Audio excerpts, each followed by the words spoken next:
20-25 سال پہلے میری مدر ان لاء کو یہ ایک پرابلم تھی۔ 1 سال ہوا جب مجھے چارج دیا گیا تو میں نے ان کی دیکھ بھال کرنی شروع کی۔ سارا دن رات دوپہر وہ ایسے لیٹی رہتی تھی۔ میں نے ان کی اپنے خدا کے ساتھ مل کر اپنے خدا پروردگار اپنے رب کو پارٹنر اپنا بنایا اور میں ان کے گھر میں داخل ہوئی۔ جاتی تو میں پہلے بھی تھی لیکن اس طرح نہیں کہ پوری لک آفٹر مجھے کرنی پڑے۔ صرف ٹانگ پر فوکس کرے، بالکل بلیک کالی جیٹ بلیک ٹانگیں اور ہر وقت ان پہ بینڈیج بندھی رہنی۔ انفیکٹ یہاں تک کہ ان کے میگٹس ہو گئے تھے، اس پہ کیڑے پڑ گئے ہوئے تھے۔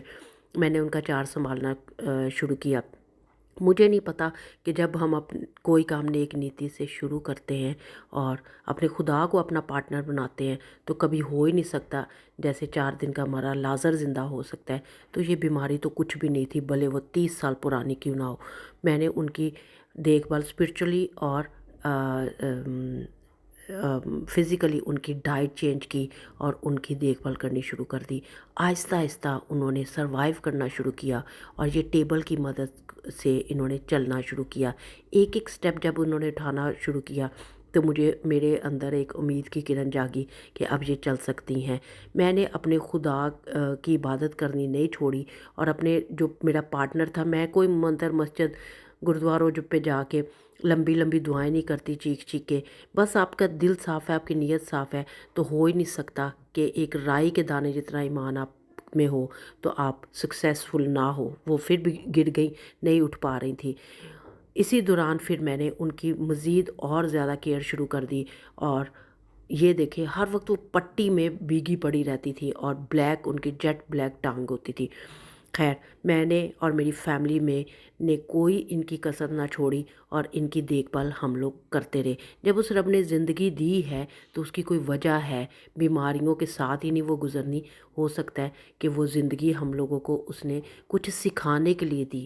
خیر، چاچی نے اپنا آپ سارا چینج کر دیا اور آہستہ آہستہ وہ واکر پہ آ گئے۔ واکر پہ آتے ہی ان کو وہ بیماری ٹھیک ہو گئی لیکن وہ چلنا بھول گئی۔ اب ان کی میٹ کے ساتھ مل کے بہت میں نے کوشش کرنی کہ ان کو اٹھاؤں، بہت زیادہ کوشش کے باوجود بھی وہ نہیں چلی، لیکن پھر بھی میں نے امید نہیں چھوڑی۔ یہ صرف 6 منتھ کی بات تھی اور ابھی ان کو 5-6 مہینے ہی ہوئے تھے۔ اس کے بعد میں نے پیمپر پہ ان کو ڈال دیا اور وہ 24 آورس پیمپر پہ ہی تھی کیونکہ بیٹھی رہتی تھی۔ اس کے بعد میں چرچ گئی، میں نے ٹیسٹ منی شیئر کی اور پھر وہ ویل چیئر پہ آ گئی۔ ویل چیئر کے بعد ان کی ٹانگ اس طرح ٹھیک ہو گئی۔ اس کے بعد انہوں نے جب اپنی ٹانگوں پہ قدم رکھنا شروع کیا، چلنا شروع کیا، تو میں ان کو ڈائریکٹ اپنے پارٹنر کے گھر پہ لے کے گئی جس نے میرے ساتھ مل کے یہ سب کچھ کروایا تھا۔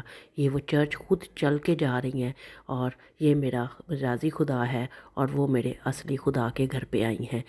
خداوند کا لاکھ لاکھ شکر ہے، اس رب کا، اس پروردگار کا کہ وہ مردے میں جان ڈال سکتا ہے، لنگڑوں لولوں کو ٹھیک کر سکتا ہے، اندھوں کو ٹھیک کر سکتا ہے۔ تو یہ ٹانگیں جو 30 سال پرانی بیماری تھی وہ تو اس کے آگے کوئی چیز نہیں تھی اور اب وہ 70 سے پھر 50 پلس میں آ گئی۔ عمر کا کوئی فرق نہیں پڑتا۔ یہ وہ دعا کر کے اپنے چرچ سے باہر نکلی ہیں اور خدا کا شکر کر رہی ہیں کہ اس نے مجھے اس قابل بنایا ہے کہ میں ابھی باہر دنیا کو انجوائے کر سکوں اور نکل سکوں، آ سکوں، گھر سے باہر جا سکوں گاڑی پہ ہی۔ یہ چرچ میں ہم لوگ جا رہے ہیں اور سب لوگ حیران ہیں۔ پادری کے پاس گئی ہیں اور پادری نے ان کو بلیس کیا ہے اور دعا کی ہے ان پہ۔ یہ بہت بڑی گواہی تھی، بہت بڑی ٹیسٹمنی تھی جو میں نے آپ سب لوگوں سے شیئر کرنی تھی۔ یہ میرا بچہ ان کو لے کے جا رہا ہے چرچ میں۔ یہ چھوٹی چھوٹی چیزیں ہیں جو ہم لوگ چھوڑ دیتے ہیں اور ہم لوگ اپنے خدا کو بھول جاتے ہیں، لیکن یقین جانیں کہ ایسی چیزوں کو شیئر کریں جس سے دوسرے لوگوں کے ایمان میں اور زیادہ اضافہ ہو۔ اور میں اپنی تعریف نہیں کروانا چاہتی کیونکہ پریز کرنے والا کوئی دنیا پہ نہیں ہے، آپ کی کوئی تعریف نہیں کرنے والا، لیکن اس رب کی تعریف تو کرنی بنتی ہے کہ پریز دا جیزس، پریز دا لارڈ کہنا تو بنتا ہی ہے۔ یہ وہ انجوائے کر رہی ہیں، سموسے کھا رہی ہیں، جوس پی رہی ہیں اور وہ اپنی لائف کو انجوائے کر رہی ہیں۔ آپ سب سے ریکویسٹ ہے کہ اس ویڈیو کو دیکھیں اور کچھ سیکھیں۔